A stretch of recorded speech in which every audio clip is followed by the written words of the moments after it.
What's up, everybody? It's the TheAireaidLord back with a vlog.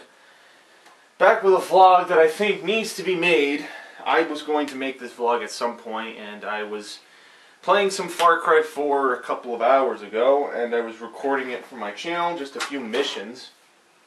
And I got to the point where I was just getting so angry that it was just becoming completely apparent in the video. Some of them, at this point, most of them aren't even up on the channel. I haven't even had a chance to upload them, but my mission walkthroughs for Far Cry I've been doing recently on my channel, there have been a lot of glitches and bugs. If you guys have been watching, I actually had an entire video dedicated to one particular bug that took place in the arena where you do battles about a quarter of the way through the game. And yeah, it prompted me, that night when that happened, it prompted me to take a look back at 2014 and on a lot of the games that have come out so far in 2014.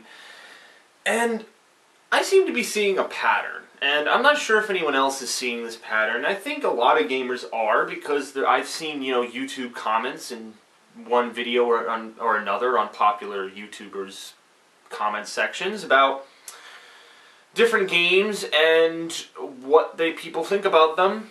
Particularly a lot of games that were massively hyped and games that fell flat on their faces. And this seems to have been a reoccurring theme for 2014.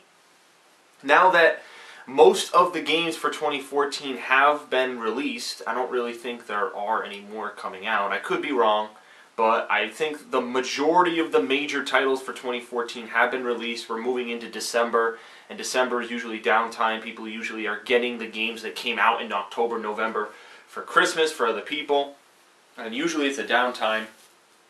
But I'm here in this vlog just to talk about the question that I'm posing as the title of the video. Is 2014 the worst year we've seen for gaming in a long, long time? And I'm not so much talking about like the games themselves that were released. I'm talking more about the policies surrounding the games that have been released, okay? Now, I'll get a few things out of the way before we start here. Number one, I have not played all of the games in 2014, alright? I'm fully aware of that, alright? Even Assassin's Creed Unity, which I want to get towards the middle to end of December, I still don't have that game. I'm still only halfway through finishing Far Cry 4's campaign. I still want to get to the Master Chief Collection in December as well. So there's a couple of odds and end titles that I still want to play. I haven't played Beyond Evil or Beyond, I forget what that game's called. It's something evil. Oh, The Evil Within. Sorry, I haven't played that game. So there's a lot of releases in 2014 I skipped just because I'm a college student. I have a lot of responsibilities and I just don't have as much time to do stuff for the channel as I used to. That's probably evident to a lot of my fans who have seen my upload schedule over the course of the past couple of months, since September pretty much. But yeah, so I'm not going to cover every single game. I think you only need a few examples to get a gist of what I'm talking about, and then you as the viewer can kind of, as a gamer, I'm assuming if you're watching this, can kind of go into your memory bank and be like, oh yeah, that release kind of had this problem, and this release had this problem. But I know the major releases this year that came out, even stretching back to early 2014, where we had Titanfall, we had Watch Dogs, Infamous Second Son. Those are the three major ones I can remember back in the spring of this year. And then the summer was pretty much a downtime, and then we had a whole slew of releases over this past fall, which I'll talk about. So I just feel like the policy, the overall general policy that a lot of games have been getting off, this vibe that I've been sensing, is that developers are trying to be cheap and effective, and they're trying to suck as much money out of the gamer as possible. And another thing that relates to that is that unfinished games are becoming an okay thing in the gaming industry, okay? The fact that somebody can put a game that has noticeable problems that A, were known about before release, and were pushed out the door. This happened with Battlefield 4 last year. Angry Joe, actually, I don't know if you guys know Angry Joe, he's a YouTuber I follow, great YouTuber. He actually made a great rant video against EA for Battlefield 4's problems last year, which was a major problem, which is actually a lot of what I'm going to talk about in this video. I'll link that video in the description of this video so you guys can watch it. I don't mind promoting Joe's content. He's a great YouTuber, but I want to put that there because it kind of talks about a little bit of what I'm going to talk about in this video. And that's just a prime example. I feel like games that are unfinished, the developers and the publishers know they're unfinished, mostly the publishers, because sometimes the developers don't want to go with these decisions, but it's the publishers who force their hand, and then decisions are made and games are put out that probably shouldn't have been in the first place. Okay? So, as far as Titanfall goes, I know the game didn't appeal to me as much back in early 2014. It was supposed to be a big Xbox One seller. Like there was a Titanfall-themed console. It was supposed to be like the flagship title for the Xbox One because there really hadn't been a big exclusive for the Xbox One. You know, I think Rise Son of Rome kind of fell flat in its face. Dead Rising 3 was actually a pretty impressive title from what I've heard. And but Titanfall was the game they were focusing on as their main title that they were going to get people interested in the Xbox One for. And I actually did play Titanfall. I didn't record any footage of it. My brother owned Titanfall for the 360. So he lent me his copy when I actually came back from spring break, all the way back in March. And I played it off camera. I did some, it's pretty much all multiplayer. I did a couple of matches. And the game is pretty much Call of Duty with mech combat. The gunplay is, first-person run-and-gun Call of Duty combat, and the mechs add this kind of extra element to the gameplay. And it wasn't exactly the most impressive game. It was an okay title, but I didn't really feel like it was a system seller. Okay. So then we move on to PlayStation System Seller, the only PlayStation 4 game that's actually coming out that they were trying to get people interested in, which was Infamous Second Son. I did play this game. There's a full playthrough of this up on YouTube with my roommate. I enjoyed the game. I thought it was interesting. I thought having different powers made the game unique. But there was a lot of similarity. Most, if not every single one of the powers was pretty much an offshoot of the electric power from the first and second game. So I can see how some elements of that game were recycled. Some people didn't like the game as much because they felt the city was bland. They felt too many elements were recycled. I can see why. The game was decent, but it wasn't groundbreaking or amazing in any sense. But it was still a pretty decent game. I thought it was pretty good. I thought it was a good purchase, and I didn't really have that many problems with it. Okay, and then. Again, I know I'm going to be missing some titles, but I'm just thinking off the top of my head of the major ones that have come out and the ones that will make my point in this video.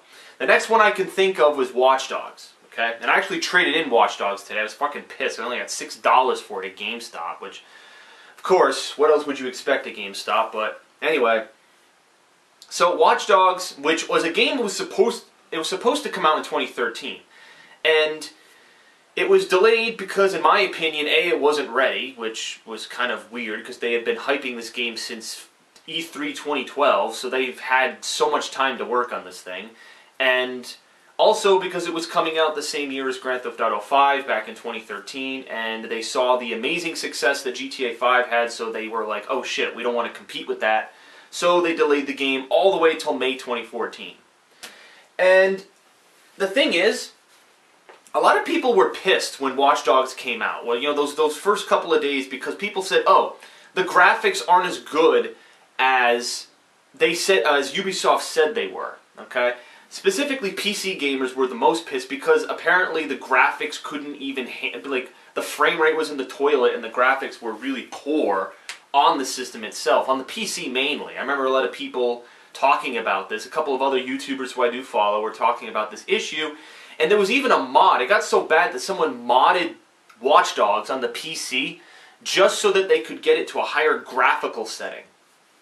So that they could play the game at the graphics that Ubisoft supposedly intended the game to be played, but I guess they locked the graphics. I don't know the full story, but I remember I saw a lot of drama on this. But thing is, for Watch Dogs, I thought the game was fantastic. It felt like a modern Assassin's Creed to me. Now there were some issues about how there's no police boats, and the main character does feel like a kind of Neo from the Matrix, where he's this monotone guy who just kind of does things just because he's a badass, and the game had its faults, but I thought overall it was a pretty decent title. Just want to move that.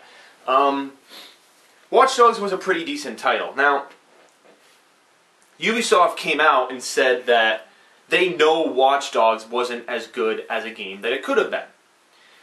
But they said, oh, just like I think they made a statement about this. And again, I'm going to put these links in the description so I kind of have evidence to support what I'm saying in this video.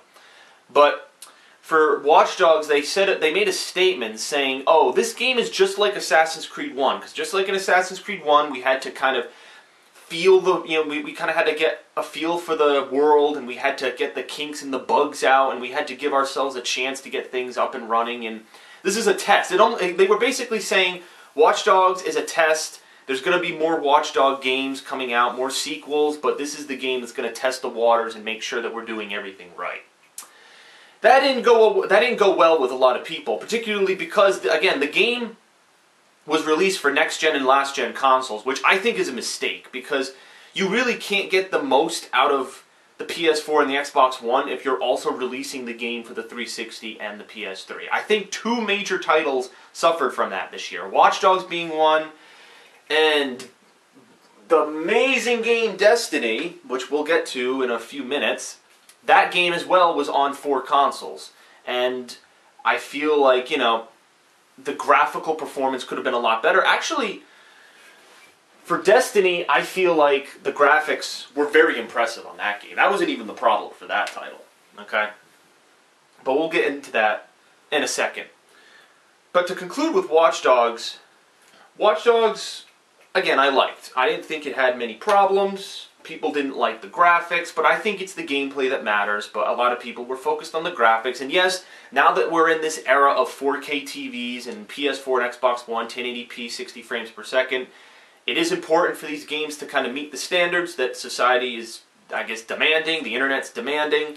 Now that YouTube supports 60 frames per second, it's, you know, now a standard with a lot of people to get the highest quality. People want to take advantage of it. If a game can't take advantage of it, that's kind of shit. Okay? And considering how many years they had to work on Watch Dogs, it's kind of confusing, and the fact that they delayed the game, it's kind of confusing to people that this game wasn't as graphically impressive as it could have been.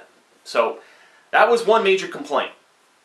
But in the case of the other games that Ubisoft has released, I don't even think it comes close to the other two problems we're going to discuss, okay? So I guess we should talk about Destiny.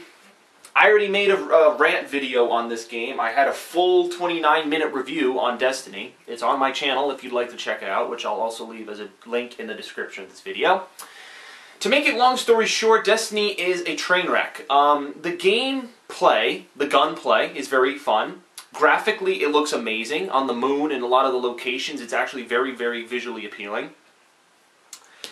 But it is apparent that the story and a lot of elements from the game have been purposely cut and removed for no apparent reason.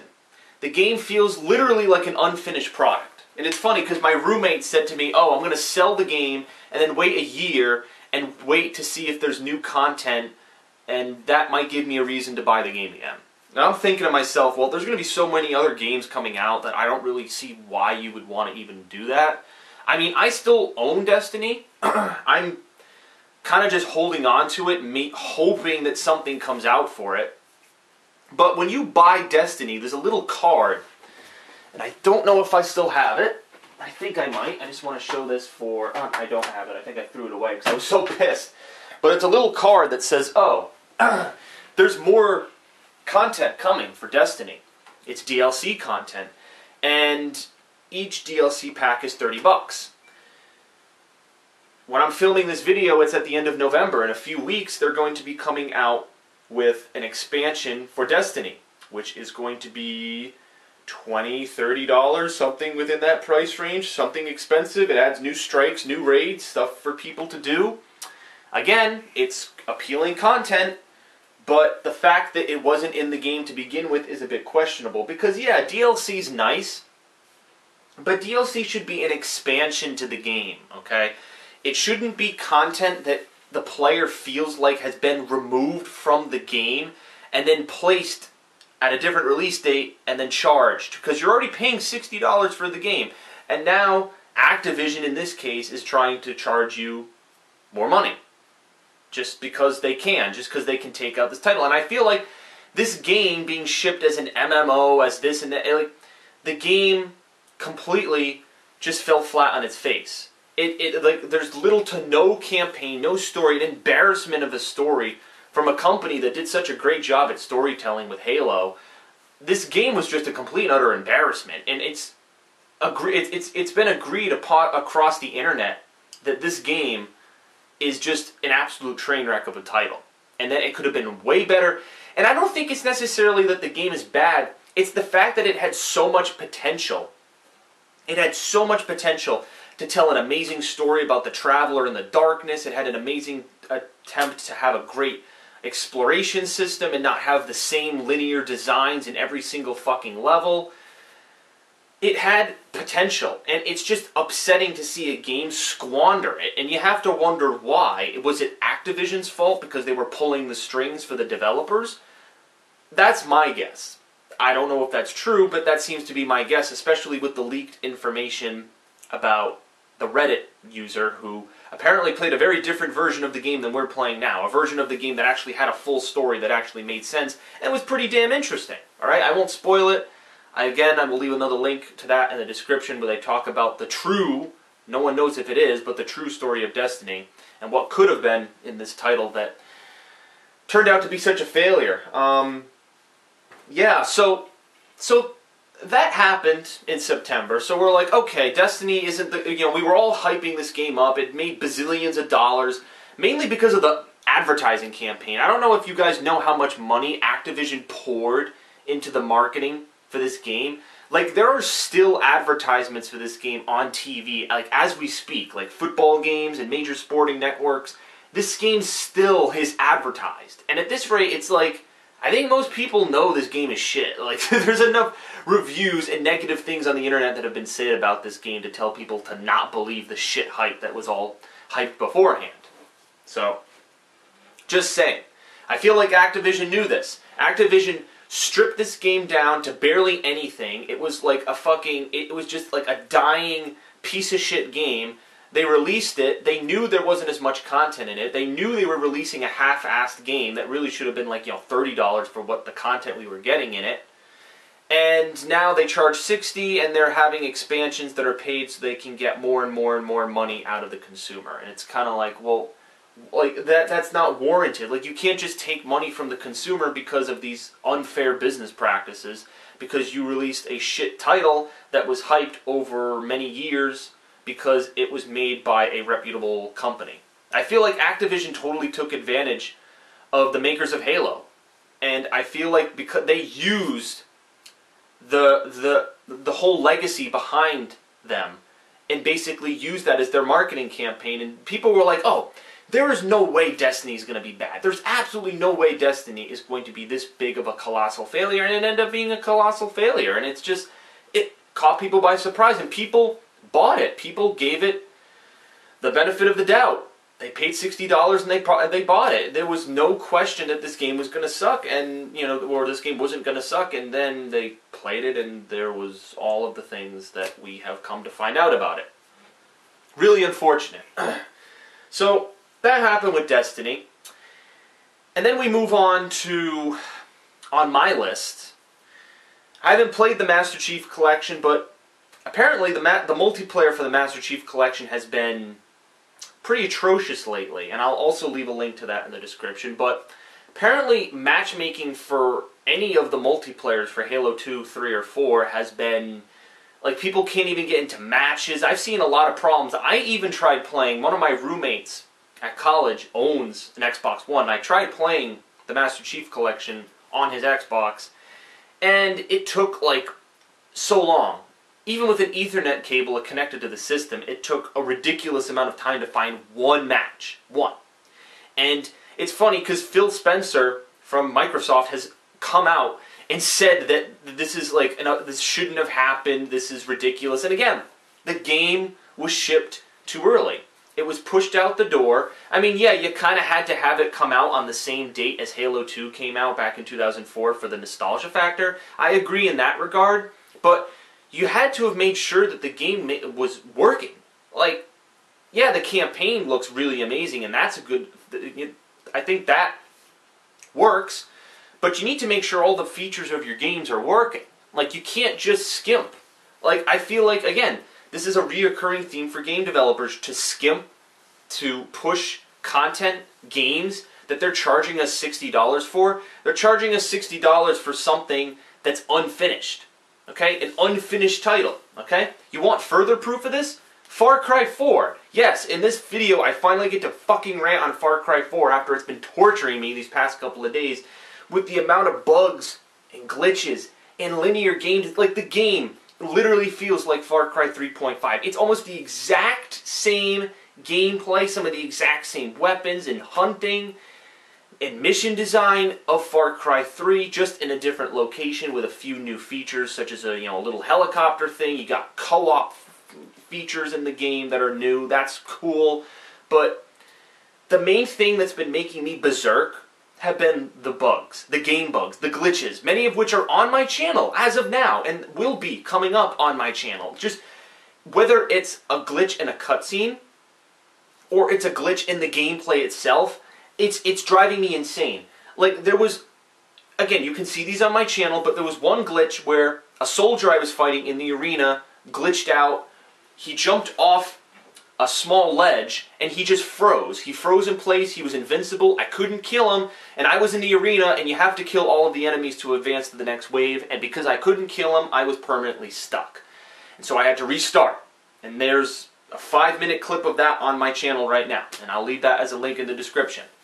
Another video where this happened was the video where the mission in Far Cry where you first go to the monastery and you have to follow this guy and you have to light these candles with this little flame stick. Yeah, I do that. I do the whole mission.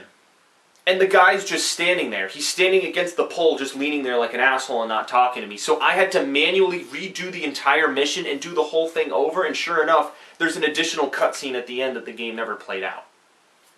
Another instance happened after that.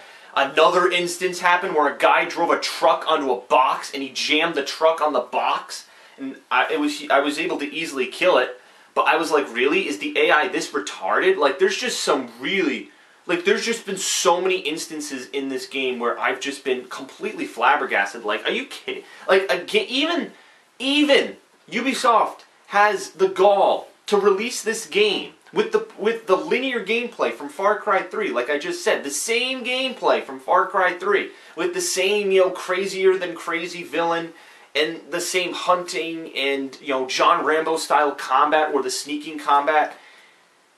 Even with everything being the same, they couldn't have at least fixed the bugs, okay? Because I probably would have been enjoying the game a lot more if there hadn't been these bugs.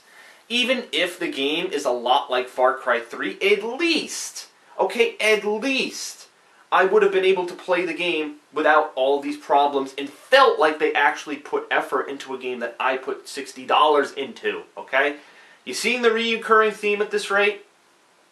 The fact that I, as a consumer, and everyone else probably watching this video who's bought a lot of these games this year, pay $60, they buy a product, a video game in this case, they want to get the most out of that video game for the $60 that they gave, and many gamers aren't feeling like they're getting that. Why? For the reasons I just explained. Games that have content taken out and placed as DLC in the future, games that have glitches and bugs that just aren't addressed, okay? Games that release with crippling matchmaking, games that look graphically poor, it just shouts lazy. Anything that shouts lazy on the parts of the developers or the publishers is a red flag to me. And it's a red flag that I'm paying $60 to companies that aren't giving a shit about the quality of the content that they're putting out. Even Assassin's Creed Unity, which I haven't even played, apparently the frame rate is in the toilet. Yeah, the game looks good at 900p, but apparently there's a lot of vanishing characters. Even with grand displays, things just seem to vanish off the screen. Again, I haven't played Assassin's Creed, but that seems to be the report across YouTube that this is happening in another so 3 Ubisoft games this year. Watch Dogs, Far Cry 4, Assassin's Creed Unity. Okay? And let's not forget the fact that Ubisoft released 2 Assassin's Creed games on the same day. Rogue and Unity. It's just like, at this rate, people are just getting pissed because it's so obvious they're milking the cash cow. Okay, Assassin's Creed can't go a year without having a release. Same thing with Call of Duty. Advanced Warfare looked like it was going to be the game to solve the problems for Activision and finally tell, oh, Call of Duty's a new thing now. Well, doesn't look like it. Again, for the first time all year, I actually skipped Call of Duty this year. I didn't buy Advanced Warfare. Okay? But again, from all the reports and all the reviews I read on Advanced Warfare, it doesn't seem like it really did much to jump the franchise to where people wanted. Like, it has to copy the zombies mode. For the co-op survival, once you beat the mode, there's a secret zombies mode that unlocks. It's like, really? You're trying to copy Treyarch because you don't think your mode is popular enough to stand on its own? Like, look. Running out of time on my camera, first of all. But I think the point has been beaten into the ground, and I don't want to spend too much time reiterating stuff that you guys already know. I could talk about a whole bunch of other games that have come out, because there are many other games that have come out. Dragon Age Inquisition, Little Big Planet 3, the new Super Smash Bros. There are lots of games that have come out which actually have been pretty decent. Again, I personally thought Watch Dogs was a very great game, even though some people didn't like the graphics. And again, I know the graphics is a problem, but I was able to push that issue aside because I thought the gameplay was impressive. But for the other issues that I've addressed in this video, I think something needs to change. Something really needs to change, and something needs to be said about these game developers. Mainly, it's like Activision, Ubisoft are the biggest contenders for this, Microsoft. These companies that are just involved with these shady business practices, and they're just jerking the chains of the consumer. And it's frustrating. It's very frustrating, and it makes you question, why am I even buying these games? Why would I even bother buying the next Assassin's Creed? Or why would I buy the next Far Cry? Why would I buy the next Call of Duty? Like, why would I buy another game from fucking Activision or fucking Bungie? Why would I bother? There's no reason. These companies have lost my trust. Like, these companies that have made quality content. Far Cry 3, my Game of the Year award 2012 that I gave it. Fucking Assassin's Creed, I love that series to death. You know, I love Halo. I was competitive with Halo 3 multiplayer. Like, I love the previous games that a lot of these companies and publishers have put out. And now it seems like their new content is just lazy, full of bugs, full of problems, and they don't seem to give a shit. Like, it just seems like the more time goes on, people, again, the people have said this on the internet, oh, if we have to speak with our wallets and not buy these titles. Well, for the first time this year, I'm not buying Call of Duty, so I hope I'm speaking with my wallet for the first time for the Call of Duty franchise. I'd rather wait for the next Treyarch game and play zombies than play some fucking stupid Advanced Warfare game that I'm probably going to be bored with. So, that's the stance I'm taking. I don't know if anyone else is going to do that, but again, I just needed to make this video because I just needed to get this off my chest. The stuff in Far Cry 4 has been driving me fucking, like, absolutely insane. I'm in the middle of a Far Cry 4 playthrough right now, or walkthrough, whatever. And it's been making me go absolutely batshit insane, the shit that's been going on in this game. So many times, when I'm playing a really cool mission, or I'm seeing a really cool cutscene, the immersion is completely broken just because there's a glitch or a bug that wasn't fixed by Ubisoft. And it's like, what the fuck? What am I paying $60 for? Like, should I just trade all these games in and just save up for some big title that people can agree that is really good? Like, I'm almost curious as to why so many games were delayed. Think about Arkham Knight, Evolve, you know, just so many great games that were supposed to come out in 2014 but then were delayed. Could have been because they needed more work, or it could be because so many games were fitting the pattern of failing that they kind of didn't want to be involved in the mix. Who knows? We'll never really know the answer to that. But I just wanted to make this video real quick, and real quick means 29 minutes, but I wanted to make this video to you guys. What do you think about this? Comment in the video. Tell me what you think about this whole situation. Is 2014 the worst year of gaming? How do you feel? What games have you purchased in 2014? Do you think your purchases have been justified? Let me know. Thank you for watching. I'm TheAireaidLord, and I will be back for content in the future, as long as I don't break my Far Cry 4 game, which we'll have to see if that happens or not.